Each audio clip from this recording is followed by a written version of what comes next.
Pontianak. She's a homemaker, record breaker. News, traffic, and music.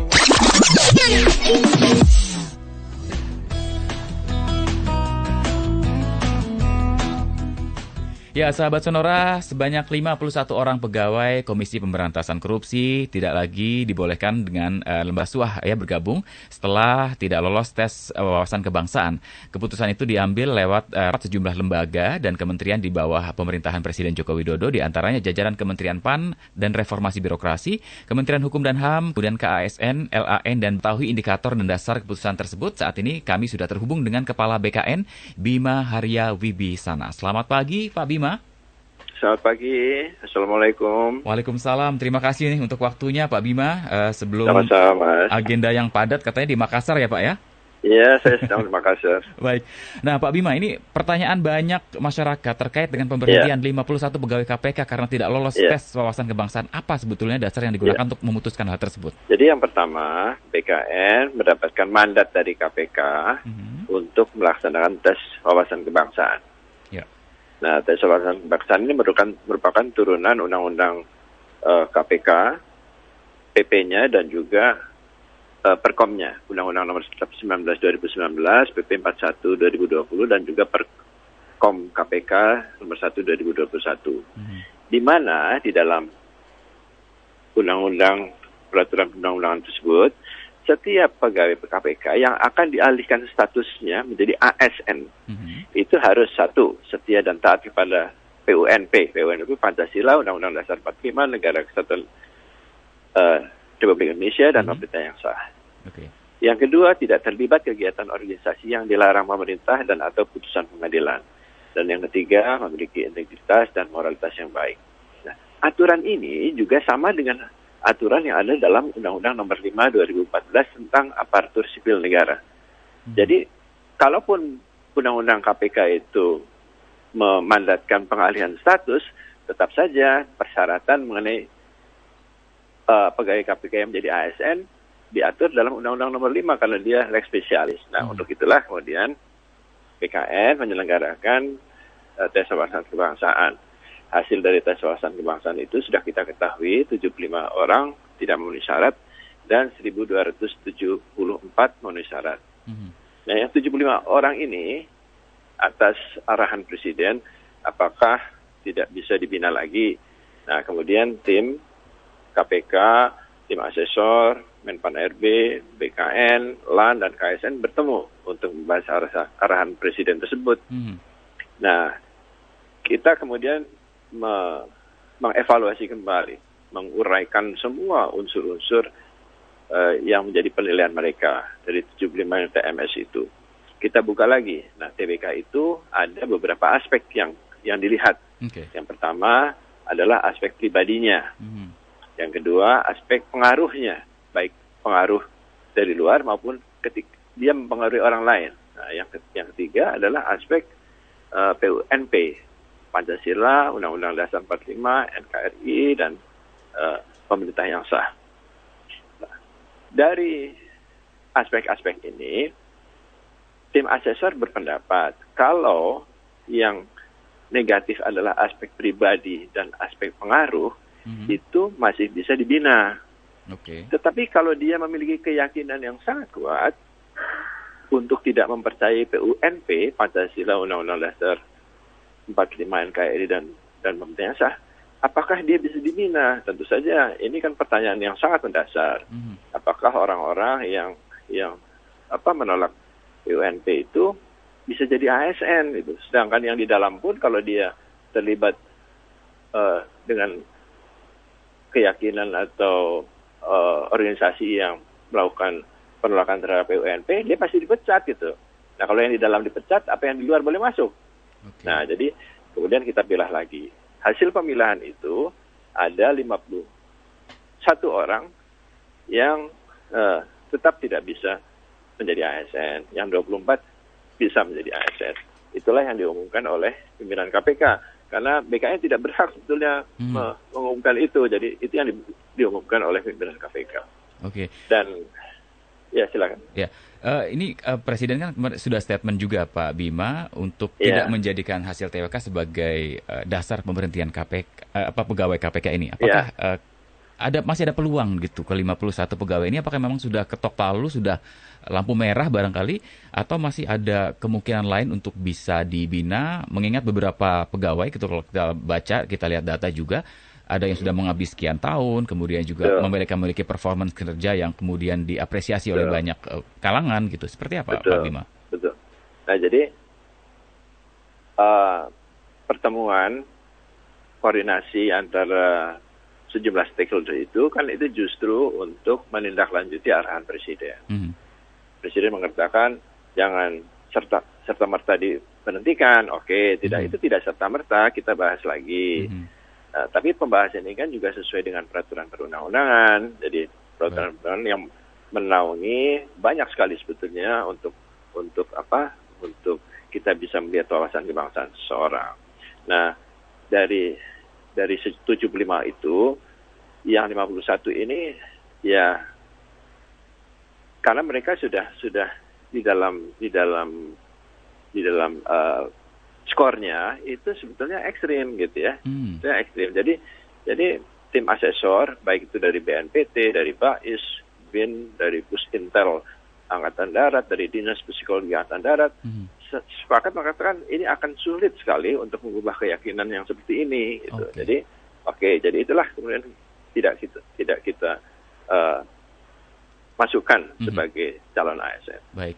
Pak Bima, kami juga ingin mengkonfirmasi mengenai konten atau poin-poin dalam proses wawancara ini. Kan ada beberapa pertanyaan yang cukup kontroversial. Nah, mungkin perlu diluruskan juga seperti apa sebetulnya proses wawancara atau proses TWK ini. Kemudian, apakah pertanyaan-pertanyaan yang kontroversial itu memang bagian dari SOP dari tes tersebut atau memang improvisasi dari pewawancara, Pak Bima? Jadi tesnya sendiri adalah multi metode dan multi asesor. Ini adalah untuk memberikan jaminan bahwa tes ini betul-betul objektif, betul-betul valid, dan betul-betul transparan. Jadi multi metodenya kita menggunakan IMB 68. Ini milik TNI AD. Indeks Moderasi Bernegara 68. Karena yang dinilai adalah 68 klaster. Nah, hasil ini kemudian ditambah dengan profiling yang dilakukan oleh BNPT, dibantu oleh teman-teman BIN. Dua dari hasil metodologi ini itu yang dibawa ke dalam wawancara. Nah, wawancara ini kan sifatnya adalah untuk menggali pemahaman, keyakinan, dan keterlibatan seseorang. Apakah mereka moderat atau sangat liberal atau sangat radikal gitu ya. Nah, itu yang digali. Jadi pertanyaan-pertanyaan asesor itu adalah pertanyaan-pertanyaan yang bersifat pertama proyektif. Ini kira-kira orang ini memiliki kecenderungan apa?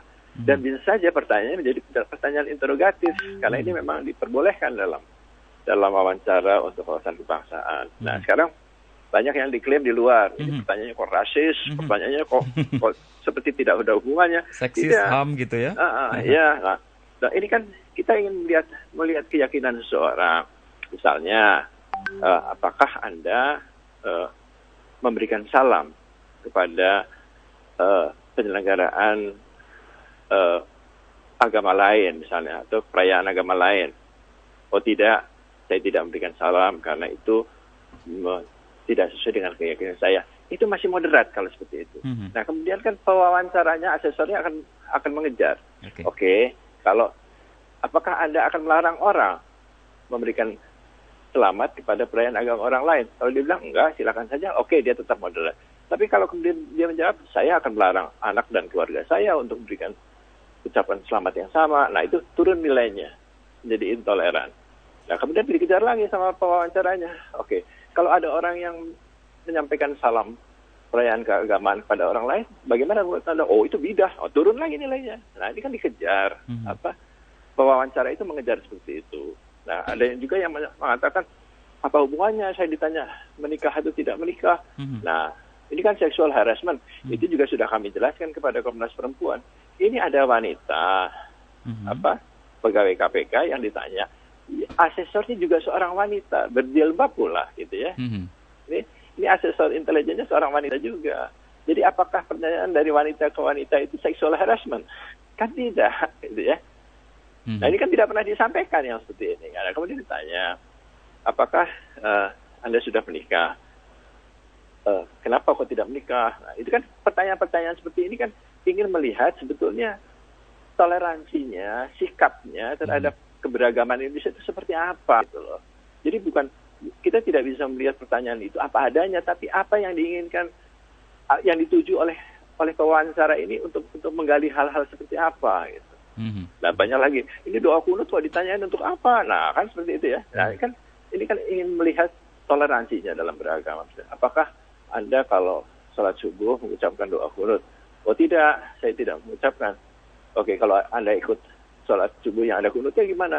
Oh nggak apa-apa, nggak apa-apa juga, itu moderat ya. Tapi saya nggak mau, saya akan menghindari masjid-masjid yang ada kunutnya, mengucapkan sholat kunut. Nah gitu, itu sudah intoleran lagi. Tapi kunut itu bidah, itu lebih intoleran lagi. Ini kan kita ingin melihat toleransi, bukan melihat kunut atau tidak kunutnya. Gitu. Nah itu pertanyaan-pertanyaan seperti itu yang kemudian di media seolah-olah itu pertanyaan yang melanggar HAM, yang tidak ada hubungannya. Tidak, itu semuanya berhubungan dengan wawasan kebangsaan.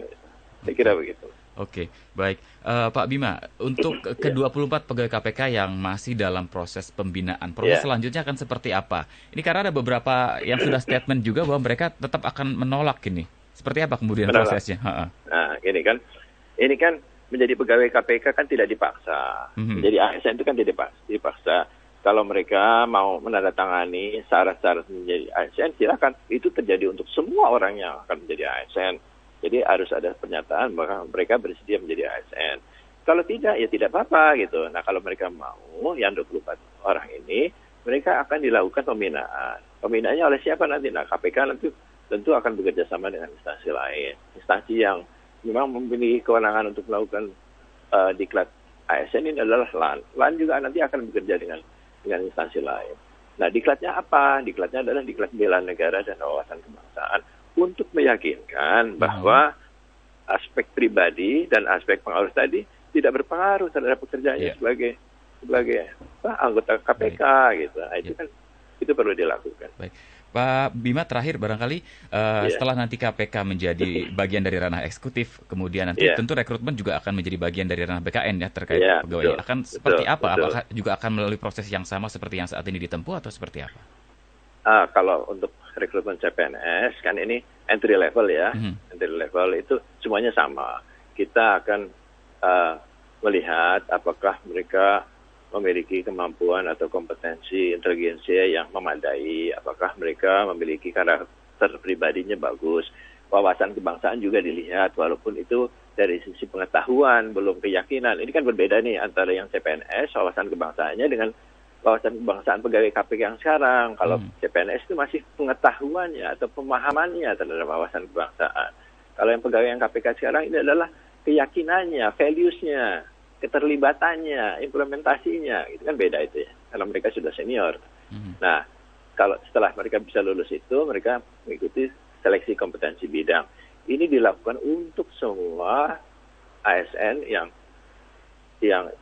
masyarakat yang daftar menjadi ASN. Mereka harus lulus tes itu. Jadi sama saja nanti. Baik. Pak Bima, terima kasih untuk waktunya bersama Sonora pagi hari ini. Terima kasih. Sukses dan sehat selalu. Mudah-mudahan bisa selesai polemik ini karena KPK harus fokus pada kerja utamanya untuk memberantas korupsi. Baik. Betul. Jadi mudah-mudahan ini bisa memberikan sedikit gambaran yang lebih fair lah kepada pimpinan KPK. Terima kasih. Terima kasih Pak Bima. Demikian sahabat Sonora, Kepala BKN Badan Kepegawaian Negara Bima Haria Wibisana sudah bersama kami berbincang terkait dengan polemik pegawai KPK yang tidak lolos wawasan kebangsaan dan 51 orang dinyatakan diberhentikan, kemudian 24 orang lainnya masih akan diberikan kesempatan untuk dibina menjadi aparatur sipil negara.